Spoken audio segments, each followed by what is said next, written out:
Tax দেই, আমি VAT দেই, আমি সব সুযোগ সুবিধাই দেই সরকারকে, ঠিক আছে। আমার টাকায় এই প্রতিষ্ঠান গড়ে উঠেছে, জনগণের টাকা।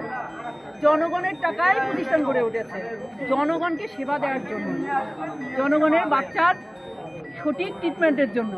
কিন্তু আমার বাচ্চা সেখানে এসে অবহেলিত হচ্ছে। দায়িত্ব কোথাও ডক্টরের দায়িত্ব অবহেলা, কোথাও সিস্টারের অবহেলা, কোথাও আবার ওয়ার্ড বয়ের অবহেলা।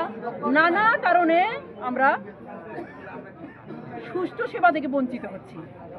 আবার আমরা দেখছি যে এত পেশেন্ট আছে, সিনিয়র ডাক্তার আমরা দেখি না। আসলে কি এটা কি নিয়ম নাই নাকি আমি বুঝতে পারছি না। আপনারা কি দেখেছেন কোনো সিনিয়র ডাক্তার? আমি ভর্তি হয়েছি, আমার ছেলেকে নিয়ে ভর্তি হয়েছি আমি।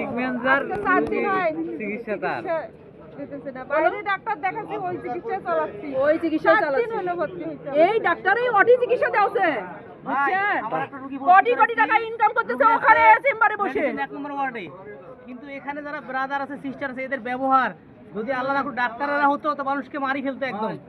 এখানে তো কোনো একটা ডক্টর নাই, কোনো ডক্টর নাই, এখানে কোনো ডক্টর নাই, এখানে কোনো সেবা নাই, শুধুমাত্র রোগীটা নিয়ে আসা মাত্র এরা খোঁজে কোথায় পরীক্ষা করা যাবে, পরীক্ষা করা যাবে কি হবে? অথচ প্রাইভেট ক্লিনিকে এরাই আবার টাকা নিয়ে বসতেছে। হ্যাঁ, প্রাইভেট ক্লিনিকে আপনি জানেন 1000 টাকা সিনিয়র ডাক্তার কোথায়? কথা বলবে। আমিও ভুক্তভোগী, আমি 1.5 লাখ টাকা পরীক্ষা করছি আমার মায়ের, 1.5 লাখ টাকা দিয়ে আমি ভর্তি করে রাখছি। আমি এখানে ভুক্তভোগী, ভালো জানি সত্যি। এবং একটা রোগীকে আমরা এখানে আইসিইউ নিছি, ভাই রোগীটাকে তারা রক্ত দিল না, তারা এসে বললো আমাদের 2টার সময় তাৎক্ষণিক আমাদের রোগীর 3 ভাগ রক্ত লাগবে। আমরা 3 ভাগ রক্ত তাৎক্ষণিক ম্যানেজ করে দিলাম। ম্যানেজ করার পর ওরা এখন বাজে 10:30, ওরা রক্ত 3 ভাগ ফেরত দিয়ে বলতেছে কি আপনার রোগীর তো অবস্থা খারাপ, যে কোনো সময় মারা যেতে পারে, রক্তগুলো আপনারা ফেরত দেন। আমরা 3 ভাগ রক্ত ম্যানেজ করছি, ওরা বলছে এক্ষুনি 5 মিনিটের মধ্যে আবার 3 ভাগ রক্ত চাই।